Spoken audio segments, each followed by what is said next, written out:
किसान और जिद्दी गधा। एक गांव में बशीर नाम का एक मेहनती किसान रहता था। उसके पास एक जिद्दी लेकिन वफादार गधा भी था, जिसका नाम काला था। काला बचपन से ही बशीर के साथ था। बशीर अपने खेतों में हल चलाने से लेकर अनाज शहर पहुंचाने तक का सारा काम काला से करवाता था।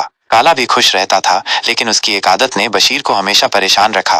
काला बहुत जिद्दी था। जब उसका मन करता चलता, जब मन करता रुक जाता। अगर कभी गुस्सा आ जाए तो रास्ते में ही बैठ जाता और लाख कोशिश कर लो, उठता ही नहीं था। एक दिन बशीर सुबह सवेरे तैयार हुआ कि सब्जियां लेकर शहर की मंडी जाए। उसने सब्जियों की बोरियां तैयार की, गधे पर लादी और खुद रस्सी पकड़कर रास्ते पर चल दिया। आज मौसम बहुत अच्छा था, हल्की हवा चल रही थी, पंछी चहचहा रहे थे। बशीर खुश था कि आज अच्छे दाम मिलेंगे। रास्ते में एक नहर आती थी। नहर के पुल पर चढ़ते ही काला रुक गया। बशीर ने रस्सी खींची तो काला 2 कदम चला और फिर वहीं बैठ गया। बशीर ने प्यार से कहा, चल मेरे भाई, मंडी पहुंचना है। मगर काला अपनी जिद पर अड़ा रहा। बशीर ने इधर उधर देखा, कोई मदद नजर नहीं आई।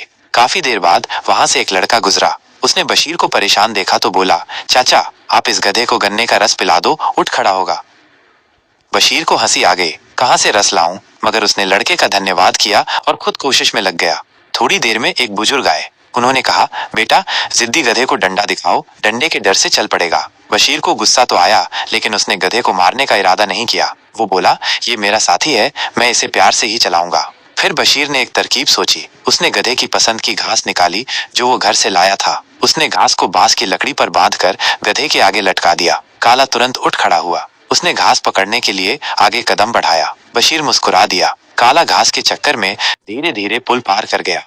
अब काला खुशी खुशी चल रहा था। बशीर ने रास्ते में उसे थोड़ा थोड़ा इनाम भी दिया। काला भी अब आराम से चलता रहा। रास्ते में बशीर को एक बूढ़ी औरत मिली जो अपनी टोकरी उठाए शहर जा रही थी। उसके पास कोई सवारी नहीं थी। बशीर ने उससे कहा, अम्मा आप मेरे गधे पर बैठ जाइए, मैं आपको भी शहर छोड़ दूंगा। अम्मा बहुत काला भी जैसे अब समझ गया था कि अगर वो जिद नहीं करेगा तो सब खुश रहेंगे। उसने बूढ़ी अम्मा को भी आराम से बैठा लिया। अब बशीर और काला दोनों खुशी खुशी शहर की तरफ चल पड़े। रास्ते में लोगों ने बशीर की तारीफ की कि उसने गधे को कभी मारा नहीं, बल्कि प्यार से उसकी जिद खत्म की। शहर पहुंचकर बशीर ने सब्जियां अच्छे दामों में बेची। उसने अम्मा को उनका रास्ता करा दिया और काला के लिए ताजी घास और मीठे गन्ने ले लिए। घर वापस पहुंचकर बशीर ने काला को जोर से गले लगाया और बोला, देख काला, जिद से कुछ नहीं मिलता, प्यार और समझदारी से ही काम बनता है।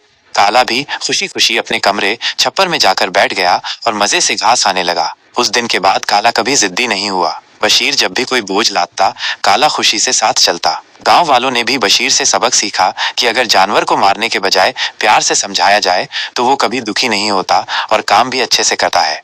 इस कहानी से हमें ये सबक मिलता है कि जिद और जबरदस्ती की जगह प्यार और अक्ल से मुश्किल समस्या हल की जा सकती है। कभी किसी कमजोर पर जुल्म मत करो, बल्कि प्यार से उसका दिल जीतो। जानवर भी मोहब्बत को समझते हैं।